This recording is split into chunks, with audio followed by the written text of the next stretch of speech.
जय श्री कृष्ण दोस्तों। आज मैं आपको आंवले की एकादशी की कहानी सुना रही हूँ।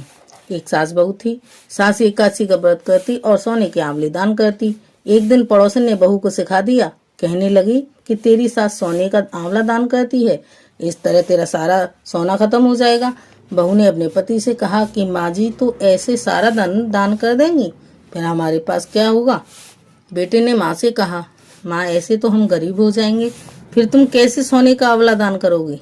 माँ ने कहा, कोई बात नहीं, मैं चांदी का आंवला दान करूंगी। इसी तरह बार बार मना करने से सास सोने से चांदी, चांदी से तांबा, तांबे से पीतल, पीतल से मिट्टी और आखिरी में गोबर का आंवला दान करने लगी।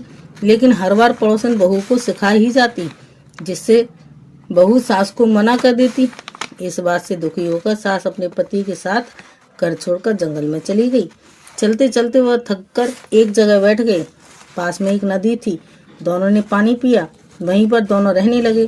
सुबह नहा धोकर बालू का आंवला दान देकर पानी पीकर दिन गुजारा। भगवान की कृपा से वहाँ एक आंवले का पेड़ उग आया।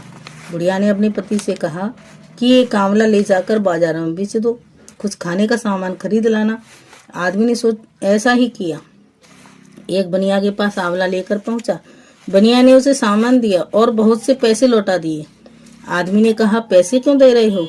तब बनिया बोला, तुम्हारा आंवला तो सोने का है, बस इसी तरह एक आंवला दे जाता और अपना गुजारा करता। धीरे धीरे वो पैसे वाले बन गए, मगर उधर लड़के और बहू भूखों मरने लगे। एक दिन वह लड़का अपनी पत्नी से बोला, तू यहीं पर रहे, मैं परदेश जा रहा हूँ, कुछ काम करूँ। बहू बोली, मैं भी यहाँ अकेली क्या करूँगी, मैं भी आपके साथ चलती हूँ। दोनों जंगल की तरफ जा पहुँचे। वहाँ उन्होंने देखा किसी सेठ की हवेली बन रही है, शायद यहाँ कुछ काम मिल जाए। वो सेठ के पास पहुँचा और कोई काम मांगने लगा। सेठ ने तो उसे पहचान लिया और उसे मजदूरी पर रख लिया। फिर लड़की ने कहा, ये मेरी घरवाली है, इसके लिए भी कोई काम दे दो। सेठ ने कहा, अंदर सेठानी बैठी हैं, उनसे जाकर पूछ ले। वे बुढ़िया के पास पहुंचे। बुढ़िया ने भी अपने बहू बेटों को पहचान लिया और कहा, हमारे यहाँ बहुत नौकर हैं, इसके लिए क्या काम दूं। बहू ने बुढ़िया के पैर पकड़ लिए और कहने लगी, मैं तुम्हारी सेवा ही कर लूंगी। बुढ़िया ने उसे भी काम पर रख लिया। एक दिन सास नहा रही थी तो बहू बोली, माँ जी मैं तुम्हारी पीठ रगड़ दूं। बुढ़िया ने मना किया, लेकिन वो पीठ मलने लगी। उसकी पीठ पर निशान देखा तो वो रोने लगी और पीठ पर गरम गरम आंसू गिरे। तो बुढ़िया ने कहा, रो रही है, क्यों रो रही है तू। बहू बोली, मेरी सास की पीठ पर भी ऐसा ही निशान था, न जाने वो कहाँ है। सास ने पूछा, कहाँ है तेरी सास, तो कैसी थी तेरी।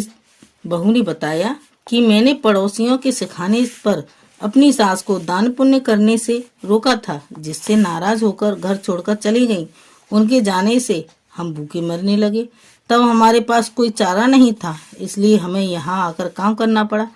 तो बुढ़िया ने कहा कि मैं ही तेरी सास हूँ, तू ही मेरी बहू है, मगर एक बात हमेशा ध्यान रखना, दान पुण्य करने से कभी गरीबी नहीं आती। ये कभी मत सोचना कि हम अगर दान करेंगे तो गरीब हो जाएंगे। सच्चे मन से किया गया दान धर्म हमेशा बरकत ही लाता है। बहू की समझ में बात आ गई।